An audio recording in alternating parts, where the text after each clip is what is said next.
வணக்கம் friends, RM electrical and plumbing. நம்ம இன்றைக்கி வந்து பாத்ரூம் ஃபிட்டிங்ஸ் தான் வந்திருக்கோம். பாத்ரூமோட அளவு பார்த்தீங்கன்னா 10க்கு 7, மொத்தம் ஹைட் பார்த்தீங்கன்னா 6 அடி. இதில் வந்து நம்ம எந்தளவுக்கு டைவேட்ரு ப்ளஸ்ஸு வாஷ் பேஷனு, அதுக்கப்புறம் இண்டியன் டாய்லெட்டு இதெல்லாம் எப்படி வச்சோம் அப்படின்றத பற்றி தான் பார்க்க போகிறோம். ஏன்னா நீங்கள் பார்க்குற எல்லா ஒரு அழகான விஷயத்துக்கு முன்னாடி எவ்வளோ அதில் கஷ்டப்பட்டுருக்கோன்றது எங்களுக்கு மட்டும் தான் தெரியும். நம்ம லைட் மாட்டிகிட்டு இருக்கும்போது பார்த்தீங்கன்னா, லைட்டில் வந்து ஒயர் வந்து விட்டுட்டு இருந்துச்சு சால்ட்ரிங்கு. நம்மக்கிட்டே சால்ட்ரிங் டூல் இருந்துச்சு.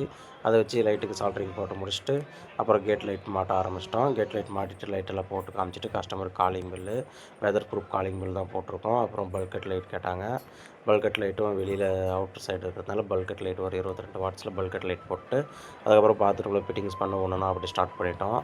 ஃபஸ்ட்டு வந்து பாத்ரூம் ஃபிட்டிங்ஸ் முடிச்சுட்டு, ஒயரிங் முடிச்சுட்டு, எல்லாத்தையும் போட்டு கஸ்டமருக்கு எப்படி யூஸ் பண்ணணுன்ற வரைக்கும் எல்லாமே காமிச்சு கொடுத்துட்டோம். நம்ம ஒர்க் பாருங்கள். நம்ம ஒர்க் பிடிச்சதை நம்ம பேஜை ஃபாலோ பண்ணுங்கள், சப்போர்ட் பண்ணுங்கள். எப்படி இருந்த பாத்ரூமை எப்படி மாற்றிருக்கோன்னு மட்டும் பாருங்கள். இந்த ஒர்க் பிடிச்சிருந்தா நீங்களும் கமெண்ட் பண்ணுங்கள். உங்கள் வீட்டுக்கு இது போல் சிம்பிளாகவும் பண்ணலாம், லக்ஸரியாகவும் பண்ணலாம். நீங்கள் கொடுக்குற பட்ஜெட்டை பொறுத்து.